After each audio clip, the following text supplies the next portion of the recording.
उत्तर प्रदेश में 7 चरणों में चुनाव होने जा रहे हैं।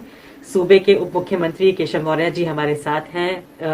बहुत बहुत धन्यवाद आपका बीबीसी से बात करने के लिए। धन्यवाद आपका।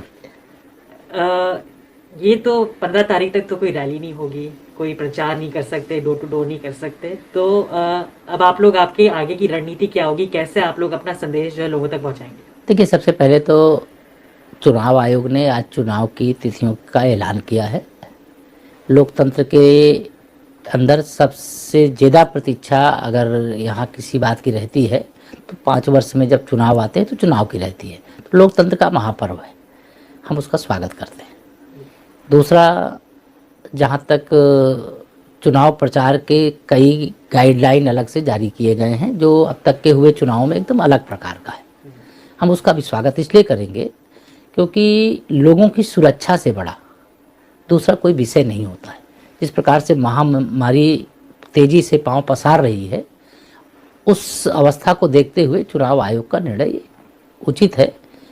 निश्चित तौर से थोड़ा बहुत समय लगेगा व्यवस्थित करने में कि हम इस प्रकार से चुनाव प्रचार कैसे करें, कैसे हम डिजिटल प्लेटफार्म का इस्तेमाल करें, कैसे हम 5-5 लोगों की टोली हर बूथ के अंदर गठित करें, जो चुनाव आयोग के निर्देश हैं उसके हिसाब से कैसे प्रचार प्रसार करने का काम करें। और हमारे पास टीम है, हमारा बूथ स्तर तक मजबूत संगठन है और हर मतदाता तक पहुंचने के लिए हमारे पास पूरा तंत्र खड़ा है। और हम कह सकते हैं कि हम केवल चुनाव के लिए जनता के बीच में नहीं जाते, बल्कि जब चुनाव होता है तब भी जाते हैं। जब चुनाव नहीं होता है, जनता की कोई ज़रूरत होती है, जनता की कोई समस्या होती है, तो उसके समाधान के लिए भी जाते हैं, उनके सुख दुख को बांटने के लिए भी जाते हैं। हाँ, ये सपा बसपा कांग्रेस के लोग, ये केवल चुनाव ही इनका एक लक्ष्य रहता है, लेकिन हमारे माननीय प्रधानमंत्री श्री नरेंद्र मोदी जी का कहना है, भाजपा के कार्यकर्ताओं का लक्ष्य कभी ये नहीं रहना चाहिए कि हम एक राजनीतिक दल है और केवल संगठन बनाना, चुनाव लड़ाना, चुनाव जीतो तो सरकार बनाना, नहीं जीते तो विधायक सांसद बना के विपक्ष में बैठना, ये हमारा लक्ष्य नहीं होना चाहिए। हमारा लक्ष्य एक होना चाहिए कि हमें लोगों की सेवा में समर्पित रहना है। चुनाव आएंगे तब चुनाव लड़ेंगे, लेकिन सेवा परमो धर्मा, तो हम तो उसके लिए तैयार वैसे भी रहते हैं। क्योंकि ये वर्चुअल कैंपेन अब होने वाला है और ये वेव कहीं जाने नहीं वाली, कुछ समय तक रहेगी, 2-3 हफ्ते तो कम से कम रहेगी। अखिलेश यादव कह रहे हैं कि ये लेवल प्लेइंग फील्ड नहीं है और क्योंकि भाजपा एक रईस पार्टी है और दूसरी पार्टियों के पास इतना पैसा नहीं है कि इस पैमाने पे डिजिटली या वर्चुअली चुनाव लड़ें, तो चुनाव आयोग उनको पैसे दे। तो आपको लगता है कि ये मांग जायज़ है? नहीं, मुझे लगता है श्री अखिलेश यादव जी ने एक आज साहस का परिचय दिया है। 2017 की तरह 2022 में समाजवादी पार्टी की पराजय तय है। मतलब जनता किसी भी कीमत पर गुंडा राज, दंगा राज, माफिया राज, भ्रष्टाचार करने वालों को स्वीकार नहीं करना चाहती। हार तो उनकी तय थी। उन्होंने ये साहस दिखाया है कि आज चुनाव की तिथि की घोषणा होते ही उन्होंने हार स्वीकार कर लिया है। उनको इसके लिए मैं धन्यवाद देता हूँ। सर, क्योंकि अब इस माहौल में जो चुनाव हो रहा है, इसमें योगी जी मतलब वो मुख्यमंत्री पद के दावेदार हैं और उनके लिए सांसदों को सपने भी आ रहे हैं कि कहाँ से लड़ा जाए, मथुरा से लड़ने की बात हो रही है।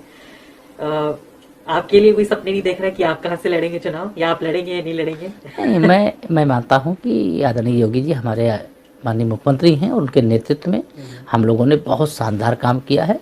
इसीलिए हम विकास के मुद्दे पर, विकास की फील्ड पर संपूर्ण विपक्ष को लाना चाहते हैं और इस फील्ड से विपक्ष भाग रहा है, पूरी तरह से भाग रहा है। जनता के सामने मुंह दिखाने लायक नहीं है, क्योंकि वह भी सरकार चलाए हैं। जब वह सरकार चलाए हैं तो उन्होंने कैसी सरकार चलाई है वह जनता को सब याद है, हम भूलने भी नहीं देंगे। नंबर 1। नंबर 2, सपने श्री अखिलेश यादव जी ने बताए थे कि उनको आए थे सपने में, भगवान श्री कृष्ण जी आए थे। तो उन्होंने सबसे पहले आपके सांसद को आए थे जिन्होंने एक सिफारिशी चिट्ठी लिखी थी नड्डा जी के नाम की। हाँ। और कहा था कि योगी जी को मथुरा से लड़वाओ। नहीं, उन्होंने लिखा होगा, उनको सपने आए होंगे तो वो अपना लिखे होंगे, लेकिन श्री अखिलेश यादव जी जब ये बात बताए उस पर जरूर मुझे ये कहने की ज़रूरत लग रही है कि श्री अखिलेश जी के सपने में अगर भगवान कृष्ण जी सच में आए होंगे तो उनको ज़रूर बताए होंगे, लेकिन कुछ नहीं बचा है सपा के लिए 22 में, प्रयास करो 27 में। मतलब इस प्रकार का संदेश भगवान देने के लिए आए होंगे। लेकिन अभी चूंकि उनका जो चरित्र है, उनका जो सरकार का कार्यकाल है, उन्होंने जिस प्रकार से उत्तर प्रदेश को बर्बाद करने का काम किया है, जिस प्रकार से एक नाकाम मुख्यमंत्री के रूप में, विकास के मार्ग में बाधा डालने के वाले मुख्यमंत्री के रूप में जो उन्होंने कीर्तिमान स्थापित किया है, जो दंगाइयों को, चाहे उनके चच्चा आजम खां थे उस समय, जिस प्रकार से एक दंगाई को पुलिस कस्टडी से छुड़वाने के बाद गृह मंत्रालय श्री अखिलेश यादव जी के पास था और उनको रोकने का काम नहीं किए, तो दंगा प्रदेश बनाने का काम जितना मोहम्मद आजम खां ने किया है उतना ही श्री अखिलेश यादव जी ने किया है। तुष्टीकरण की राजनीति वो उनका चरित्र हो गया है। उनको लगता है कि अगर हम मोहम्मद अली जिन्ना जो देश के बंटवारे के जिम्मेदार हैं, देश के टुकड़े करवाने के जिम्मेदार हैं, जिसकी कराह आज भी भारत माँ के सपूतों को होती है, उस मोहम्मद अली जिन्ना का नाम उन महापुरुषों के साथ जोड़ दिया जिन्होंने देश के लिए क्या क्या नहीं किया है। तो वह तुष्टीकरण की राजनीति है। और दूसरी तरफ बाबूजी श्री कल्याण सिंह जी का निधन हो जाता है, उनको अंतिम संस्कार में विदा देने भी नहीं जाते। क्यों नहीं जाते? क्योंकि श्री राम जन्मभूमि के लिए जब 6 दिसंबर 1992 को राम भक्त कार सेवकों ने ढांचा ढहा दिया, उन्होंने राम भक्तों पर गोली नहीं चलाई थी और उनको लगा कि अगर हम कल्याण सिंह जी जो पिछड़े वर्ग के इतने विराट नेता थे, अगर उनको हम पुष्पांजलि श्रद्धांजलि अर्पित करने के लिए जाएंगे तो उनका वोट बैंक उनसे नाराज हो जाएगा। तो उनके बारे में जनता खूब अच्छी तरीके से समझती है। वो गरीबों का भला नहीं कर सकते, किसानों का भला नहीं कर सकते, भर्तियों में भ्रष्टाचार रोक नहीं सकते, दंगे रोक नहीं सकते, अपराधियों को रोक नहीं सकते, जमीन कब्जा करने से रोक नहीं सकते, जवाहर बाग जैसे कांड करने से नहीं रोक सकते। आपने आजम खान साहब का नाम लिया, आप लोगों के प्रचार क्या की वीडियो देख रहा था मैं, आपके पार्टी के हैंडल से ट्वीट हुआ, उसमें अतीक अहमद का भी नाम था, मुख्तार अंसारी का भी नाम था। आप लोग कहते हैं माफियाओं के खिलाफ निष्पक्ष तरीके से आप लोग कार्रवाई करते हैं, बुलडोजर से उनकी संपत्तियों को ढहाते हैं जो गैर कानूनी है, लेकिन उस एड में आपने एक नाम छोड़ दिया, विकास दुबे का। जो नाम देखिए क्या है कि बहुत सारे आरोप लगता है कि आप लोग सिर्फ एक धर्म विशेष के लोगों के माफियाओं का ही जिक्र करते हैं और जो विकास दुबे जिन्होंने 8 पुलिसकर्मियों को मारा, आप वो एक नाम वो बता दीजिए, एक नाम वो बता दीजिए जो जिंदा अपराधी हो, बड़ा अपराधी हो, जिसके कारण से मुकदमे कितने लिखे गए, सजा कितने में हुई, मैं उसी बात नहीं करता, लेकिन जिसके नाम से आम आदमी डरता हो, वह व्यक्ति कौन है जो इस समय राजनीति के अंदर अपराधीकरण के मतलब साक्षात स्वरूप हैं। ऐसे चाहे जिनका नाम आप कह रहे हैं, विकास दुबे पुलिस के साथ मुठभेड़ हुई, मुठभेड़ में विकास दुबे मारे गए। पुलिस वालों को मारा था उन्होंने, नहीं बहुत बड़ी घटना थी। नहीं घटना थी तो उसका जवाब पुलिस वालों ने दिया, तो उसको ऐड में क्यों नहीं शामिल करते हैं? नहीं वो नहीं शामिल करते, हमारी पार्टी का निर्णय है। आप उसमें कैसे, हमसे मैं नहीं जानता, मैंने देखा नहीं अभी ऐड जो आप जिसकी बात कर रहे हो। वो ABCD करके जो आप लोगों ने निकाला है, वो आपके पार्टी के लोगों ने भी ट्वीट किया, आपके पार्टी के हैंडल ने भी ट्वीट किया है, और इसीलिए आप पे आरोप लगता है कि आप एक धर्म विशेष के जुड़े माफियाओं का ही जिक्र करते हैं। हम धर्म विशेष के लोगों को जुड़े हुए नहीं देखते, और जितने दिन से हमारी सरकार है, लगभग 5 साल होने जा रहा है, हमने धर्म के आधार पर, जाति के आधार पर, क्षेत्र के आधार पर अपराधी के खिलाफ कार्रवाई नहीं की है। जो अपराधी है उसे अपराधी मानकर कार्रवाई की। तो फिर आप उनका नाम डालेंगे बाद में ऐड में? नहीं, हम ऐसे मैं नहीं जानता किस परिप्रेक्ष्य में आप मुझे कह रहे हो। अभी मैं बिना कोई चीज ऐसे में मुझे नहीं मालूम आप किस विषय कह रहे हैं, मैं देखूंगा क्या है। जब बोलने की बात आती तो उनका नाम लेते ही नहीं, आप लोग आजम खान का, इनका ही नाम लेते रहते हैं, अतीक अहमद का। नहीं, जहाँ जिसका नाम लेने की आवश्यकता होगी उनका नाम लेंगे। सर, ये जो धर्म संसद हुई थी हरिद्वार के अंदर और फिर रायपुर के अंदर भी, इसमें जिस तरीके से मुसलमानों के नरसंहार की बात की गई, तो ये अधर्म संसद ज्यादा लग रही थी ना कि धर्म संसद।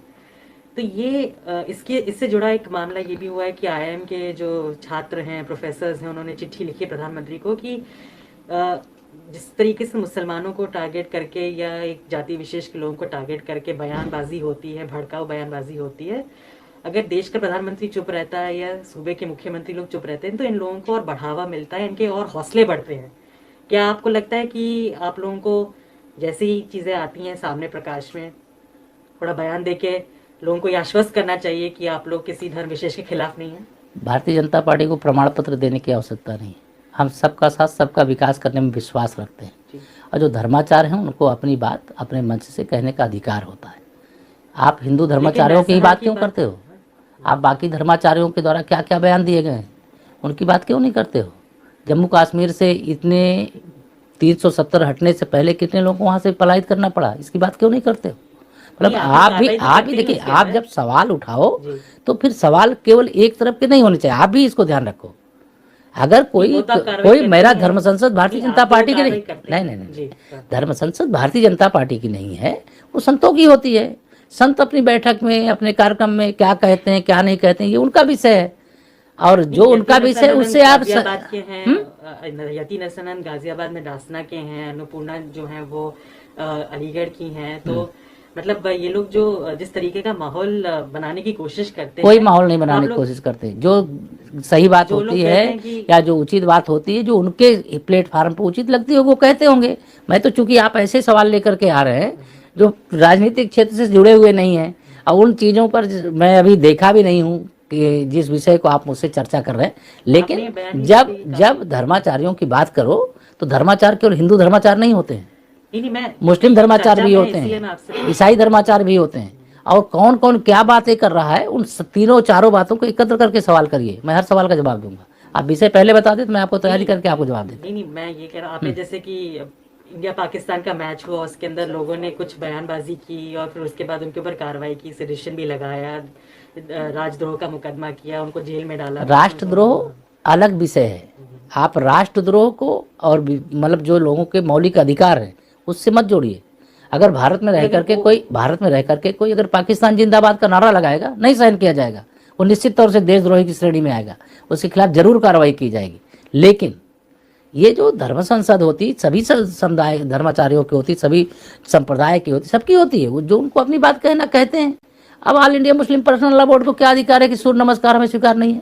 अरे नहीं करना जिसको नहीं करेगा, जिसको करना है वो करेगा। वहाँ कोई नरसंहार की तो बात नहीं होती है, यहाँ भी कोई नरसंहार की बात नहीं होती है। ये तो वीडियोस हैं सर हरिद्वार। मैं नहीं जानता किस वीडियो की आप बात कर रहे हैं। आप सवाल जो लेकर के आए हैं, आज चुनाव को लेकर के आए, आप चुनाव को लेकर के आए कि आप दूसरे विषय को लेकर के आए? नहीं, मैं तो चुनाव की बात ही कर रहा हूं। तो आप चुनाव की बात करो, ये सब चुनाव के आसपास ही हो रही है, इर्द गिर्द नहीं ऐसा नहीं। आप हर चीज को ऐसे मत जोड़िए, आप पत्रकार की तरह बात करिए। आप ऐसा नहीं, आप पत्रकार की तरह बात नहीं कर रहे हैं, आप जैसे किसी मतलब विशेष उसके एजेंट हो।